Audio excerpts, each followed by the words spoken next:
اچھا علی بھائی اگلا سوال ہے، کیا شادی سے پہلے منگیتر سے ایک دو بار مل سکتے ہیں ہم آہنگی کے لیے؟ منگیتر سے تو نا منکوحہ سے ملے، اور ہم آہنگی تو شادی کے بعد ہی ہوتی ہے، پہلے تو ہو ہی نہیں سکتی. پہلے تو ساری پازیٹیو ہوتے ہیں، پہلے تو آپ کے سسرال کے ساتھ کا سسرال کوئی نہیں ہوتا، یہ تو بعد میں پتہ چلتا ہے، کیونکہ سب نے ایک لبادے اڑے ہوتے ہیں نا ایک دوسرے کے. وہ جب آتے میں تو ہمیشہ جناب سچی گالی کیتی ہے، وہ دوسرا کہنا ہاں جی میں بھی ہمیشہ ایک کھری گالی کیتی ہے، تو ہمیں دو جھوٹے ہو من، وہ تو لبادے اڑے ہوتے ہیں نا. تو وہ تو انشاءاللہ شادی کے بعد پتہ چلتا ہے کہ کیا ہوا ہے، آپ کی قسمت ہے. ہم آنگی اس طریقے سے نہیں ہوگی، یہ سارے معاملات پہلے طے کر لیے جائے، اس کے بعد نکاح کیا جائے. نکاح کے بعد میاں بیوی ہیں تو وہ بے شک منکوحہ ہی ایک رشتہ ہے، منگیتر والا کوئی کنسیپٹ اسلام میں نہیں ہے.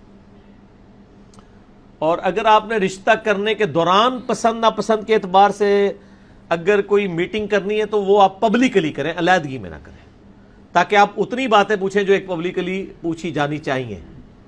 اور یہ جو حدیث میں ہے نا کہ بخاری میں آتا ہے کہ عورت کو پہلے دیکھ لیا کرو، اس دیکھنے سے مراد خود فزیکل دیکھنا نہیں ہے. اس زمانے میں بھی لوگ اس طرح جا کے اپنی مائیں بہنیں انہوں نے بٹھائی تو نہیں ہوتی تھی کہ آؤ صحابہ دیکھو اور پسند کرو. دیکھنا یہ ہوتا تھا کسی بڑی بوڑھی کو گھر سے بھیجیں، وہ جا کے اس کو دیکھا ہے کہ اس میں کوئی اس طرح کا فزیکل عیب نہ ہو. جیسے بخاری میں آتا ہے کہ انصار کی عورتوں کی آنکھوں میں نقص ہوتا ہے تو دیکھ لیا کرو. اس طرح کے معاملات. یہ نہیں ہوتا کہ وہ تصویر وہاں سے چل پڑے پھر نیٹ کے اوپر چل پڑے.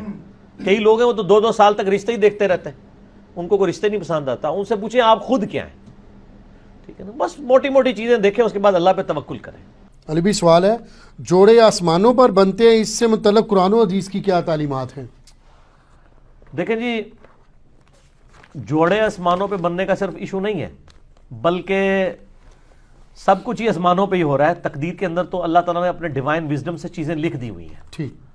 البتہ ظاہر ہے کہ اس کی ایگزیکیوشن دنیا میں ہوتی ہے، لیکن اس کا یہ مطلب نہیں ہے کہ آپ نے جو ہے وہ دنیاوی طور پہ نہیں چیزوں کو دیکھنا. لوگ جو ہے وہ شادی کے اوپر استخارے بھی کرواتے پھر رہے ہوتے ہیں. استخارہ تو بالکل اینڈ والی چیز ہے.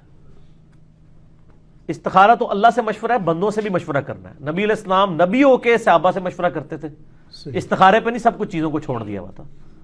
دنیاوی طور پہ آپ نے رشتہ کرتے وقت دیکھنا ہے کہ معاملات کیسے ہیں.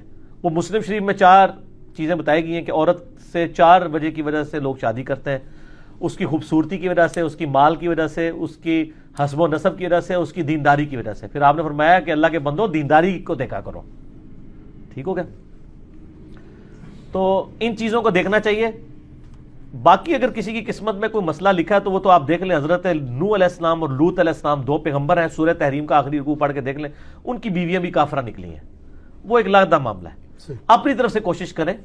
باقی تقدیر میں جو کچھ لکھا ہے وہ اللہ نے اپنے علم سے لکھا ہوا ہے، مستقبل میں ہونے والا، نہ کہ ہمیں اس تقدیر کا پابند کیا ہوا ہے. بلکہ جو کچھ ہونا تھا وہ اللہ کے علم میں پہلے سے تھا، نہ یہ کہ اس نے پابند کیا کہ ہم یہ کریں. جی. البتہ جب ہو جائے نا پھر آپ یہ کہہ سکتے ہیں کہ میری نصیب میں یہ لکھا تھا. ایک بندہ پیپر دینے کے لیے اسکول ہی نہیں جاتا اور فیل ہو جاتا ہے، پھر کہ جی میری قسمت میں ہی لکھا تھا. وہ تو خود ہی نہیں گیا، خالی پیپر دے آیا، فیل آیا. ٹھیک ہے، تو قسمت میں یہ لکھا تھا کہ اگر خالی پیپر دے گا تو فیل ہی ہوئے گا، اور اگر پڑھایا دے گا تو پاس ہو جائے گا. یہ بھی لکھا سی قسمت، تو اسی وہ اڈاپٹ کر لیا. ٹھیک ہو گیا. باقی دعا کی تو امپورٹنس ہے. صحیح مسلم میں حدیث ہے، جو شخص یہ چاہے کہ اس کی عمر دراز کر دی جائے اور اس کے رزق میں برکت ہو تو وہ اپنے رشتہ داروں سے صلہ رحمی کرے. رشتہ داروں کے ساتھ اس نے سلوک کرنے سے آپ کی دولت بھی بڑھتی ہے اور عمر بھی. اور رشتہ داروں میں پہلے نمبر پہ ماں باپ، بیوی، بچے اور بہن بھائی ہیں، باقی بعد میں. لوگ رشتہ داروں سے فوراً سمجھتے ہیں کزنز، اور بہن بھائیوں کو چھوڑ دیتے ہیں، ماں باپ کو چھوڑ دیتے ہیں، بیوی بچوں کو چھوڑ دیتے ہیں. تو بخاری اور مسلم دونوں میں یہ حدیث ہے کہ جس شخص کی یہ خواہش ہو کہ اس کے رزق میں برکت ہو اور عمر میں برکت ہو جائے، وہ اپنے رشتہ داروں کے ساتھ اس نے سلوک کرے. ظاہر ہے اس نے سلوک یہ ہے کہ آپ نے اخلاقی طور پہ بھی اور مالی مدد بھی ان کی کرنی ہے. ٹھیک. تو اس کا مطلب ہے دعا سے تقدیر بدلتی ہے.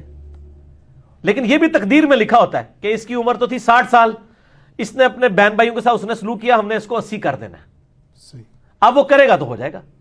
اب دنیا میں اگر کوئی شخص بسم اللہ پڑھ کے ساکٹ میں 2 انگلیاں دے دے گا تو انشاءاللہ تعالیٰ وہ مر جائے گا. فزیکل فنامنا تو چلیں گے نا. گہانی آفتیں ٹلتی ہیں دعاؤں سے. جو آپ آفت اپنے اوپر خود لائیں گے وہ تو نہیں ٹلے گی. آپ بسم اللہ الذی لا یضر پڑھ کے تو کوبرا سام کے منہ میں ہاتھ دے دیں تو یہ تو نہیں ہے. ناگہانی آفتیں ٹلیں گی. تو تقدیر کا مسئلہ بھی ہے. یہاں پہ بھی جوڑوں پہ لوگ کہتے ہیں نہیں میری قسمت میں لکھا ہوا تھا.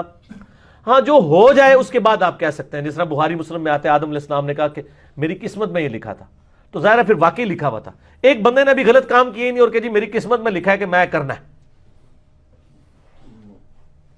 تو میں کہتا ہوں ایک بندہ کہتا نہیں میری قسمت میں لکھا ہے کل فجر کی نماز میں نے نہیں پڑھنی, تو سر میں ابھی آپ کی قسمت میں بدل دیتا ہوں کہ فجر کی نماز فلاں مسجد کی پہلی صف میں پڑھو, 1 لاکھ روپے لے لینا, یہ لو چیک.